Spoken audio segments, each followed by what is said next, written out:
Target था, जो लक्ष्य था, एक कल्याणकारी सरकार को जो गरीब समाज है, जो निम्न आय वर्ग का समाज है, उसको किन किन योजनाओं के माध्यम से आगे बढ़ाया जा सकता है। हमने उसको पूरा करने के लिए जो एक फ्लैगशिप प्रोग्राम अपना चलाया वो था परिवार पहचान पत्र। परिवार पहचान पत्र के माध्यम से जब तक सब परिवारों का एक प्रकार से सर्वेक्षण करके हम उनको अलग अलग कैटेगरीज में नहीं उनको एक प्रकार से पहचान कर लेते, तब तक हमारा टारगेट कौन है, किसको हमने लाभ पहुंचाना है, वो करना संभव नहीं था। 3 प्रकार की श्रेणियां, उच्च आय वर्ग, मध्यम आय वर्ग और निम्न आय वर्ग, ये श्रेणियां हमको बना करके तभी इन चीज़ों का लाभ हम देने के लिए आगे बढ़ रहे हैं।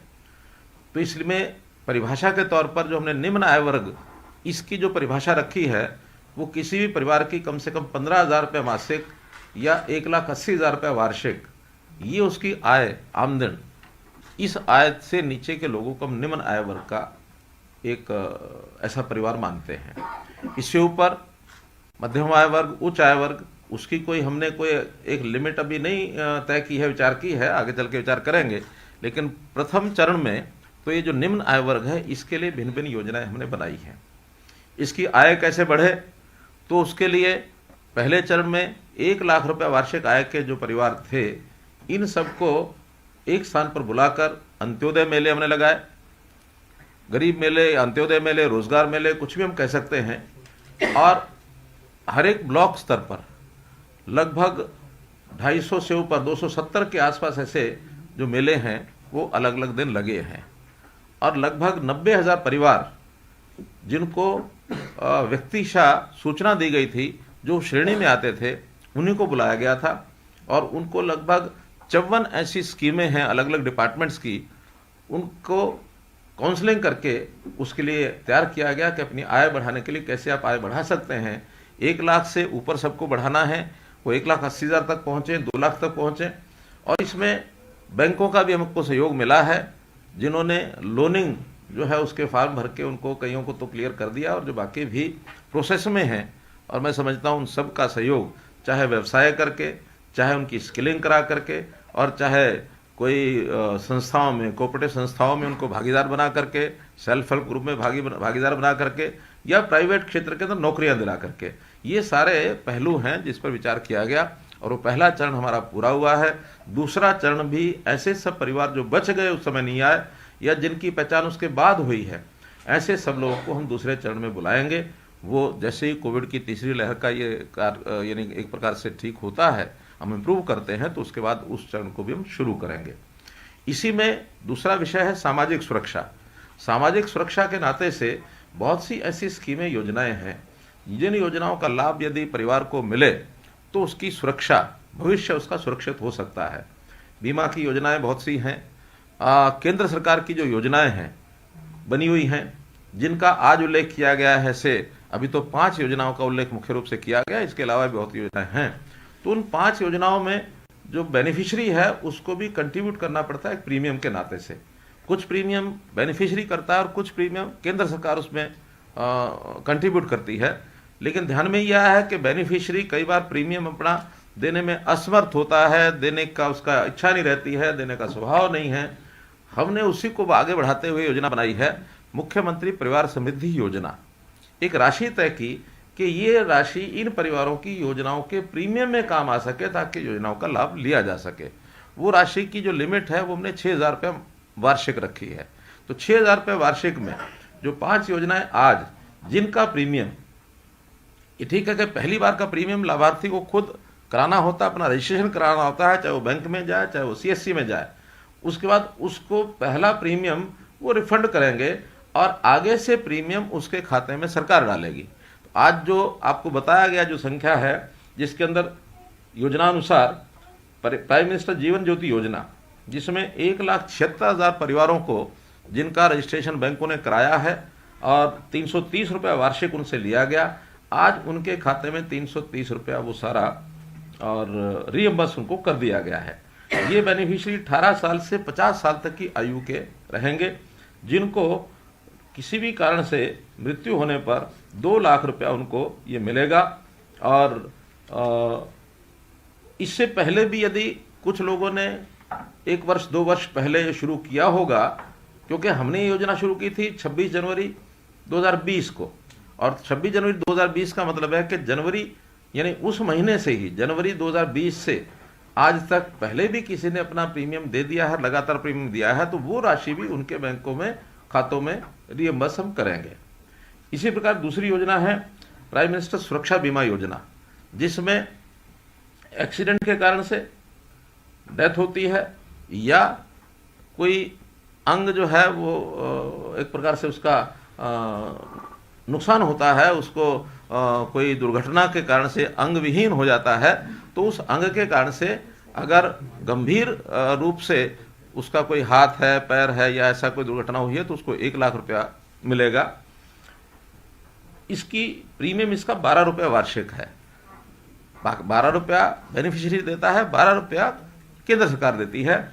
तो इस प्रकार से 1,83,000 बेनिफिशरीज को आज ये राशि रियम्बर्स की गई है। अभी इस महीने की है, पिछला प्रीमियम आज ही किया है कि बाद में करेंगे? अभी सर ये साल का अच्छा, एक ही साल का है। पूरा इन 2 स्कीमों में क्योंकि ये वार्षिक है, इसलिए वर्ष के बाद दोबारा से उनको उसमें आना पड़ता है और फिर अगला प्रीमियम उनको देना पड़ता है। लेकिन एक बार रजिस्ट्रेशन वो स्वयं कराएगा बैंक के माध्यम से, आगे हर बार रजिस्ट्रेशन कराने की जरूरत नहीं है। रजिस्ट्रेशन का जो आंकड़ा हमारे पास जो नाम अकाउंट्स हैं उसमें अपने आप ही सरकार के द्वारा वो पैसा डाला जाएगा और उसका रिन्यूअल अपने आप हो जाएगा। तीसरी योजना वो है मानधन योजना। इसमें भी 3 कैटेगरीज हैं, किसान हैं, लघु व्यापारी हैं और श्रमजीवी हैं। ऐसे लोगों को 18 साल से लेकर के और 40 साल तक ये प्रीमियम अपना देना होता है। इसकी प्रीमियम की दर 55 रुपए 20 साल में देनी, 20 साल आयु के, 18 साल आयु के बाद 55 रुपए और 40 वर्ष की आयु होने पर 200 रुपए। हर वर्ष अलग अलग इसकी दर है। ये कंटिन्यूटी में है। एक बार रजिस्ट्रेशन कराना है, जिस समय रजिस्ट्रेशन कराएंगे जो उसकी आयु होगी उस आयु के हिसाब से उसको पैसा दिया जाएगा, उसको जमा कराना होगा और बाद में हर वर्ष आयु के हिसाब से वो बढ़ता जाएगा। 40 वर्ष तक उनको जमा कराना है और 60 साल के होने के बाद 3,000 रुपये की वार्षिक पेंशन उनकी बनेगी। अब हमारे यहाँ चूंकि वृद्धावस्था पेंशन पहले से चल रही है, इसलिए 60 वर्ष का होने के बाद उनको जो वृद्धावस्था पेंशन की दर उस समय होगी वो मिलेगी।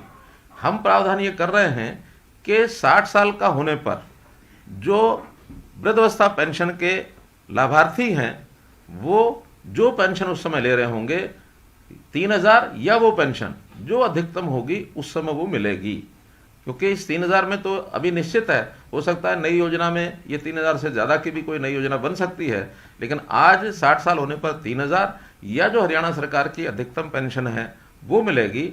और इसमें एक लाभ इस 3,000 का और जोड़ा जा रहा है, जो पहले से जोड़ा हुआ है, कि अगर 60 साल का होने से पहले कोई व्यक्ति इसमें से एग्जिट करना चाहता है तो एज पर पॉलिसी जो एग्जिट के नियम है वो एग्जिट भी कर सकता है। उस समय उसको जो राशि जमा कराई गई है वो पॉलिसी के हिसाब से वो भी वापस उसको मिल सकती है। आज इस पॉलिसी में एंटर होने के बाद ये लाभ भी व्यक्ति को कभी इमरजेंसी में लेना हो तो मिल सकता है।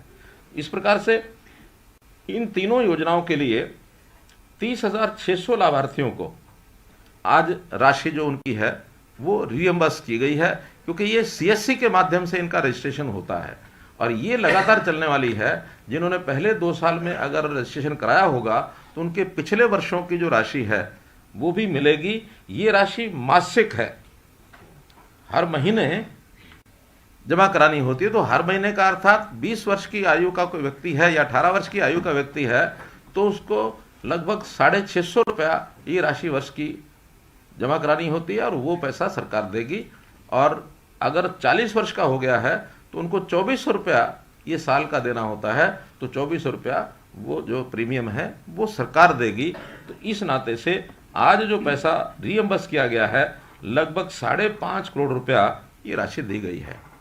अभी चूंकि सब लोग इसमें अपने आप को रजिस्टर नहीं करा पाए हैं, हमारा आग्रह है कि अभी तक क्रिड ने जो ऐसे निम्न आय वर्ग के परिवार पहचान कर लिए हैं जिनका आय जिनकी वेरीफाई हो चुकी है, ऐसे 10,75,000 परिवार इनकी आय वेरीफाई हो चुकी है। अगर सदस्यों के रूप में देखें तो ये 40 लाख से ऊपर सदस्य बनते हैं।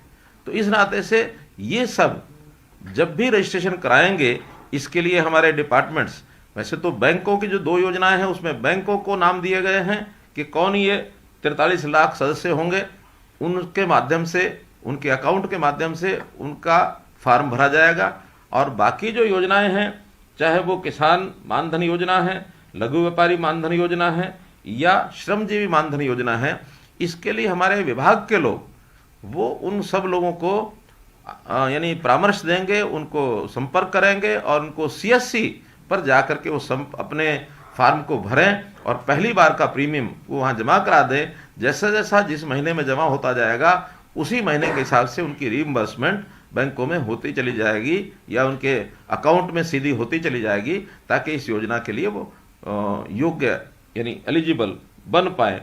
ऐसा ये भी कार्यक्रम हमको ध्यान रखना चाहिए।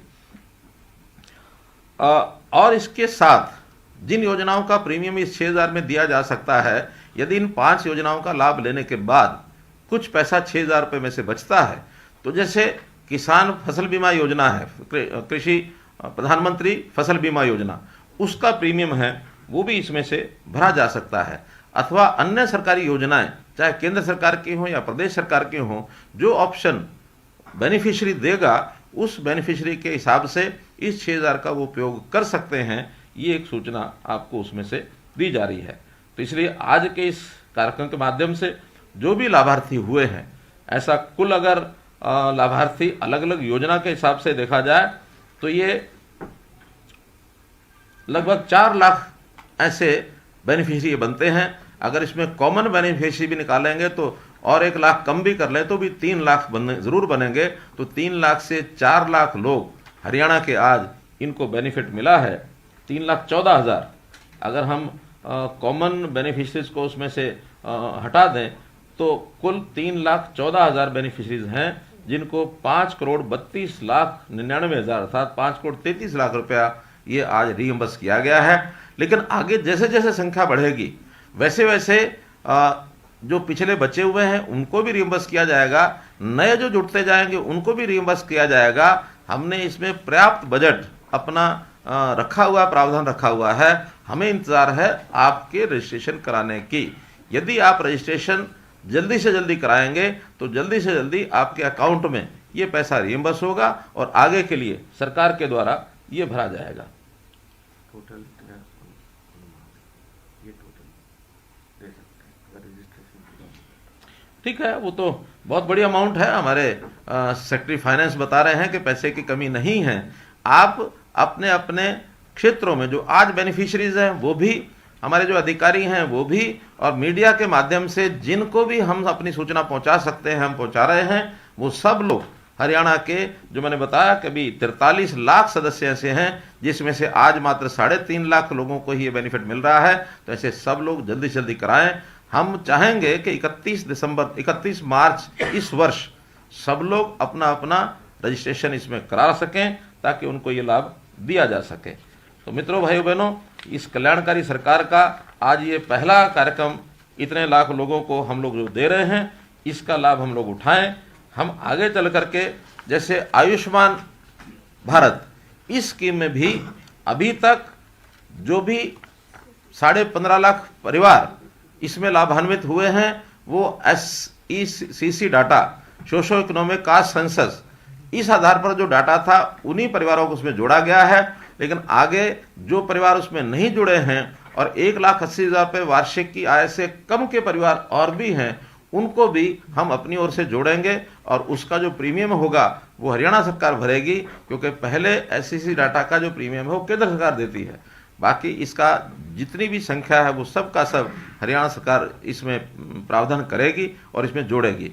कुछ कैटेगरीज इसके अतिरिक्त भी हमने, चाहे वो आय उसकी 1,80,000 से ऊपर भी होगी, लेकिन कुछ कैटेगरीज को उसमें शामिल किया गया है। चाहे उसमें हमारी आंगनवाड़ी वर्कर्स हैं, चाहे हमारी आशा वर्कर्स हैं, अथवा हमारे नंबरदार हैं, अथवा हमारे पत्रकार बंधु हैं, ऐसे सब लोगों को उसमें जोड़ा गया है। तो वो लोग भी इसमें लाभ प्राप्त कर सकेंगे।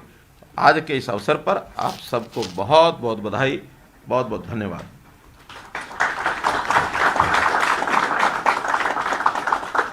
क्लैरिफिकेशन के लिए हमारे जो बैंक के बंधु बैठे हैं अथवा